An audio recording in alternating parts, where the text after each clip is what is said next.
Shalom Aleichem, everyone. We are continuing Hachsek's learning of the Pele Yoetz. Today is day number 121, and we have a one-day chapter called Basar, which means meat. Let's see what he has to say about steaks, ribs, hamburgers, and the like. Now,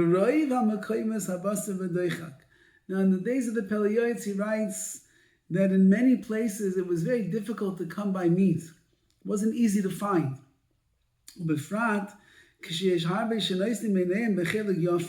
Especially if you have a lot of people that are looking at one nice cut of meat, and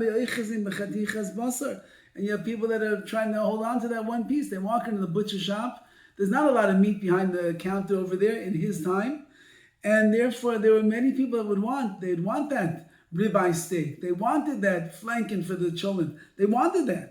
So this guy pulls it towards him, and this one pulls it towards him. And they create arguments and fights as a result of this, because everybody wants that one piece of meat that's available. And at the end of the day, whoever is stronger is the one that's going to walk away with that piece of meat for their barbecue tonight. But it's specifically in these situations that you can recognize people that are shalim, that are more complete, and snuyim, and they are more modest in their ways. They remove their hands from trying to seize the meat, and they're happy with whatever comes to their hands. Or even more than that, they won't take meat at all from the market. They don't want to make a machlekes. If they come to the market and they want to take a piece of meat, and other people also want the same meat, very likely some kind of machlekes, some kind of fight is going to break out. They say, you know what, I'll take a piece of chicken instead. You want the steak? You want the ribs? You want the kebab? Take it for yourself. I don't need it. I'm happy with a little bit of chicken. Because this person despises machlekes arguments so much, he'd rather forego the barbecue steak and have a piece of chicken and have peace between him and his fellow Jew than to chase after the meat and end up causing some kind of machlekes. Now, we have a little bit of a different issue over here because we live in a world where bli ayin hara, Baruch Hashem, there is no shortage of meat. There's no shortage of first cut meat and second cut meat and third rate meat. Everything is there for the taking.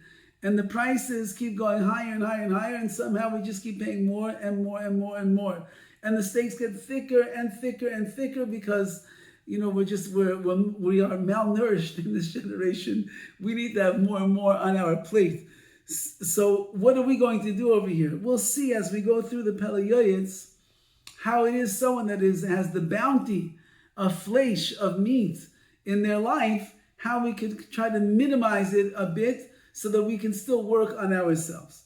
Says the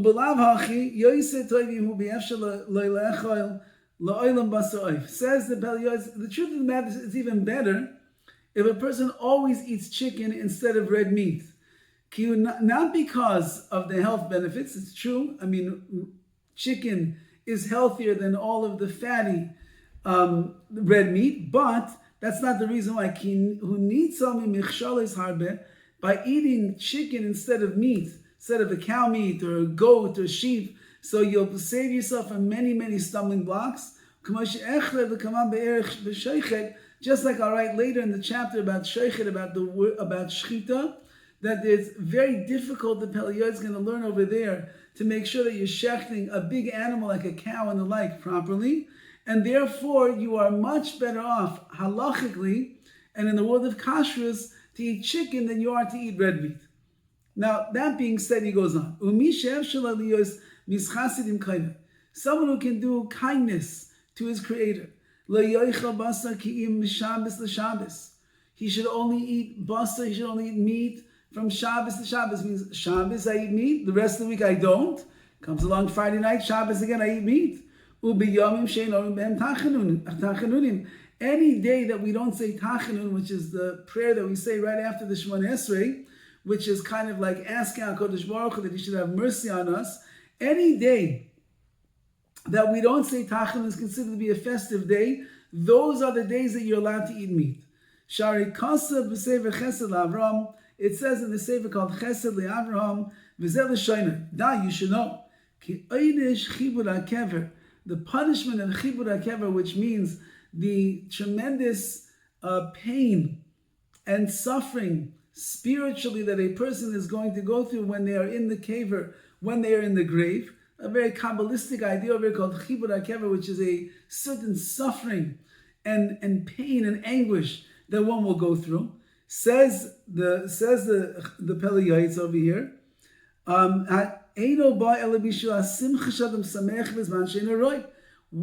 of the main reasons why you're going to suffer in the cave or in the grave, whatever you're going to have to go through over there, is because of the simcha that a person engaged in this world at a time that he wasn't really supposed to. It wasn't fitting to have that, to rejoice and be overjoyed. Ve'ein simcha le'basa v'yayin. And what is simcha? Chazal tell us, meat and wine. When a person is eating meat and wine, that's a certain simcha that's going to come to them. And any day of the week that we do in the Nefilas Apayim, where we put our hand down on our head after Shemona Esrei, Einam Yemei Simcha, those are not days to rejoice. Therefore, you should not be eating meat or drinking wine on those days. Unless you bought meat and wine for Shabbos, or you had leftovers from Shabbos as well. We don't want you to throw them in the trash. The Sunday night is leftover night in most homes. That would also be permissible to have the meat and the wine then as well, because that's already connected to Shabbos. But without that, Asurim, it is usher for a person to eat red meat. And a person will be punished in the decomposing and the punishments of the cave of the grave. Take a look over there and say for Chesed LaAvraham, and you'll see even more. Now that, says the Pele Yoetz, is the way that a lofty person might possibly choose to live their life.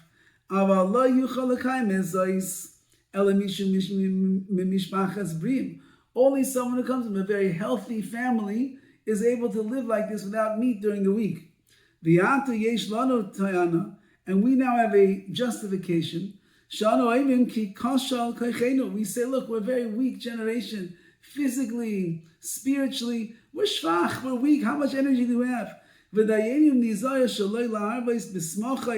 It's enough if we hold ourselves back from going to too much frivolity and joyous occasions. And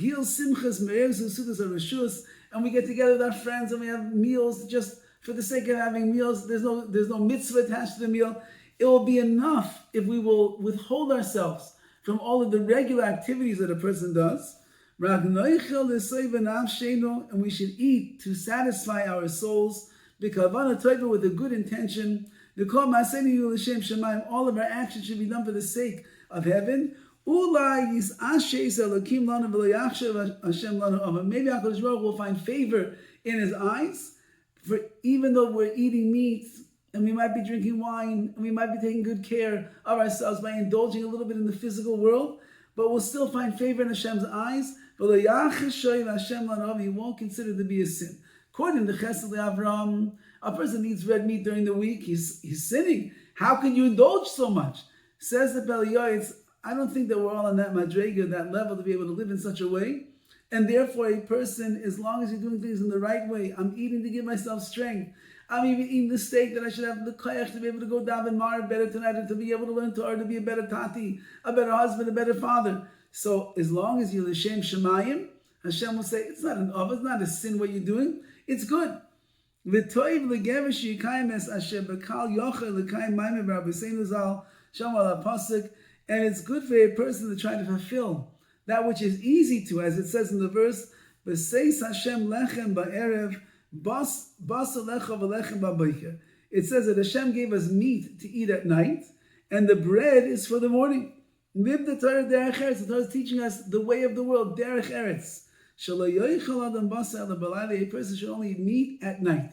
So again, if you have to eat meat, which Pele Yoetz is saying you're allowed to, as long as you don't overindulge, but the proper time to eat the meat is for the night meal, not for breakfast, not for lunch. So no steak and eggs and no hamburgers at lunchtime. You say that's your milchiks, that's your parvs. At night is the time for meat. However, everything goes according to the person themselves. And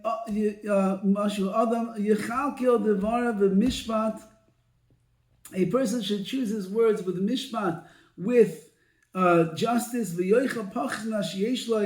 And if you have to eat meat and you're going to eat even during the day, a person should always eat a little bit less than they really need. Less than total satisfaction. You shouldn't walk away full. There should always be a little bit of room left inside of you so you didn't totally indulge in the act of eating. Then you won't have a lot of flesh, extra flesh. And then you should know that your flesh will be able to rest assured in the kever, in the grave over there. It will have less decomposing because it was attached less to the physicality of this world. So says the Pele Yoetz in this brief chapter over here about basar, that if a person could limit the amount of meat that they're going to eat, and they should do it with the right kavanas, the right intentions in mind, that will stand them well in this world and in the world to come.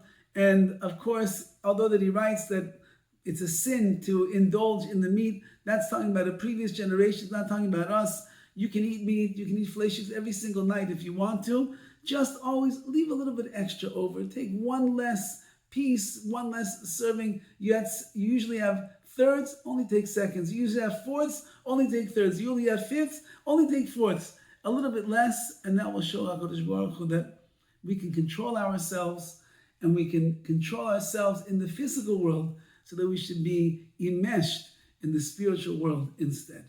All the best.